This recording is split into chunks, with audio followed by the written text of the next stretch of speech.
Hello everyone, Charles Watts here, the Arsenal correspondent at Goal, joining you soon after the North London derby, and Arsenal have come out on top here. I'm sure you've all seen it and watched it and hid behind your hands or hid behind your sofas for those last 10 minutes, which seemed to go on forever, but Arsenal have got the job done, winning 2-1 here tonight, absolutely deserving to win this one as well. They did have to survive a late little onslaught, even though Tottenham were down to 10 men for that last 10 minutes.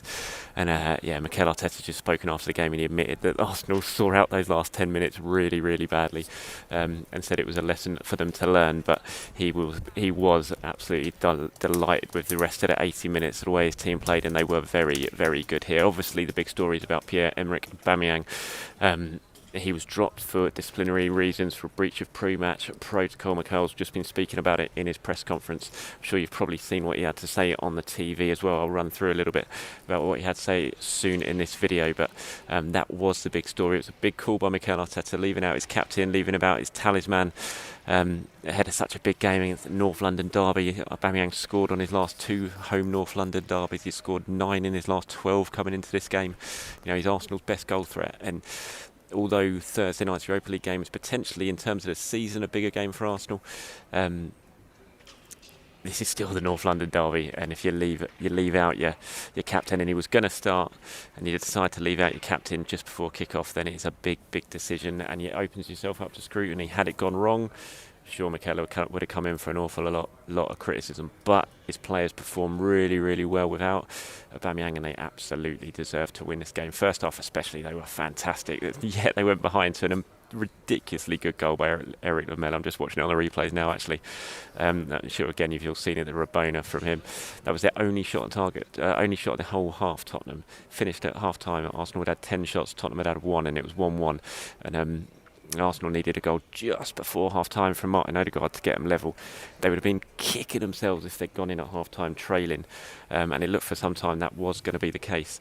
But Odegaard got that goal just before half-time, and he thought at the time that was so crucial for them, just to give them that boost they needed going into half-time. They knew they'd played well, they got themselves on terms, and then they came out probably tired a little bit in the second half. I don't think they were anywhere near as good or anywhere near as dominant, but they got the second goal for Alexander Lacazette penalty, and then they held on despite those nervy last 10 minutes when Tottenham really started to have a go, despite Lamela getting sent off for a second yellow card. Kane hit the post for a free kick, fantastic block by Gabriel on the follow-up as well to deny what looked like was going to be the equaliser. And then there was a Kane free kick, pretty much last kick of the game, deep into stoppage time. And he thought, oh, God, here we go. But he blazed it over. And it's first win since that 4-2 here. December 2018, I think that was under Unai Emery. It's the first time Arsenal beaten Spurs since then.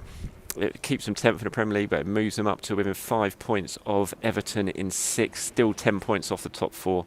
But it certainly keeps the slim hopes of earning themselves a European spot alive. Had they lost this one, that would have been done and dusted, definitely, you would say.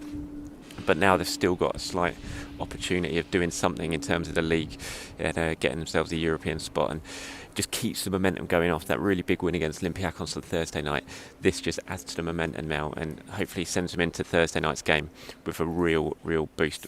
Mikel, speaking about it after the game, said, I'm extremely happy and proud of the way the boys played. We know what it means to our clubs and fans. It's a shame they couldn't be here with us to share it. We managed the last 10 minutes really badly and gave them hope. That's a big lesson. He said after Lamela's incredible goal, we had to react mentally. It's not easy, but I loved the way the team reacted. And just talking about Aubameyang, he said, look, I made what I thought was the right decision.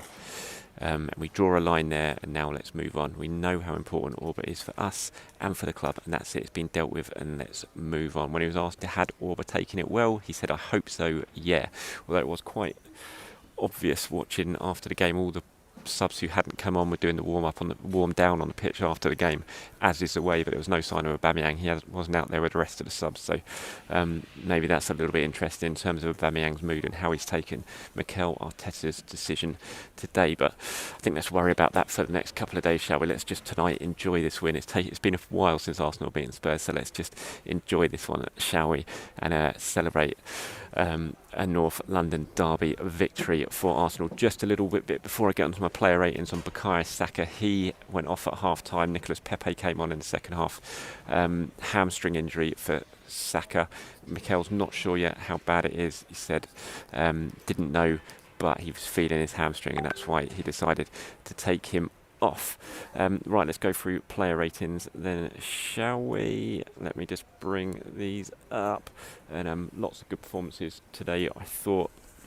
Especially in that first half, the left-hand side, Tierney and Smith Rowe, absolutely fantastic. Down that left-hand side, absolutely tore Tottenham to shreds that half. Yeah, looked really good. I thought Thomas Partey was great as well. Odegaard played well. Lots of good performances. Gabriel, like I said. So let's go through my player ratings. Bernd Leno, decent performance from Leno. Couldn't do anything with a goal.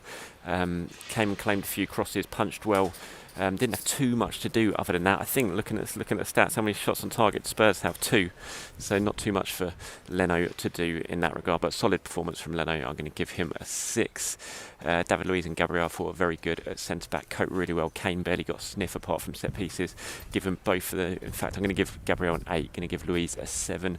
Cedric Suarez thought played really well down the right side, unlucky not to score, hit the post with a really powerful shot in the first half. It was at that point he started thinking, oh no, it's going to be one of those days for Arsenal. I think they were 1-0 down at that point when Suarez hit the post, but he played really well. I thought, again, he gets a 7 for me. Kieran Tierney, fantastic in that first half. It was his assist that set up Martin Odegaard for the equaliser, caused Tottenham problems all day long. Really, really solid performance from him. He gets an 8 for me. Midfield, Xhaka and Partey, I thought really dominated the game until the fitness levels started to drop a little bit towards the end, and Arsenal tried to sit deep and protect their lead. I thought they played really well. You look at Xhaka had the most passes of anyone, 70, 66 was successful, 42 in the opposition half. Partey was second with 64 passes, 51%, 51 successful, 38 of those in the opposition half. Xhaka had the most touches, Partey had the second most touches. Partey competed in 14 duels, only Kieran Tierney competed in more than that, and Lacazette actually. Just a solid performance all round from him. 3 tackles for Partey, 7 gained possessions and 1 interception. So I'm going to give both Partey and Granit Xhaka a 7. Let's move on to the attack, shall we? Martin Odegaard playing in the number 10 role. I thought played well. He got his goal. Was really heavily involved. He had 2 shots, one of them was on target, 2 key passes as well, so a solid performance from Odegaard. He's going to get a 7 from me. Smith Rowe, fantastic. I thought he did tire in the second half, understandably so. I thought he was absolutely brilliant in the first half, drove at Tottenham every time he had the ball, and just absolutely schooled Matt Doherty. He just had no idea what to do with him. So I'm going to give Smith Rowe my man of the match. He gets an 8 as well from me. Saka, I don't know how long he was feeling that hamstring injury for. I'm going to give Saka a 6. He obviously went off half time. Pepe came on second half, did all right. Pepe, good, had a big involvement in the move that led up to Lacazette winning the penalty. I'm going to give Pepe a 7. And Lacazette, I thought, had a decent enough game. He led the line. You look at him, he was heavily involved. He got a bit of grief in the first half for a couple of incidents, but I thought he actually played all right. Lacazette, he led the line pretty well coming in for all. But he scored a goal, obviously. He scored the winner, really good penalty as well. We had 5 shots. That's way more than anyone else on the pitch. 2 of them on target, 2 of them blocked. Just a solid performance from Alexander Lacazette, especially he probably wasn't expecting to start the game until pretty late on when the change happened.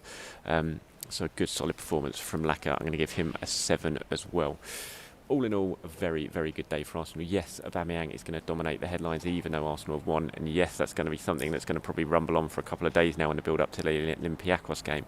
But let's just enjoy the fact that Arsenal have won the North London derby. North London is red once again. And after what's been a pretty difficult season, it's always nice to get one over that lot down the road. From the Emirates, it's finished Arsenal 2, Tottenham 1.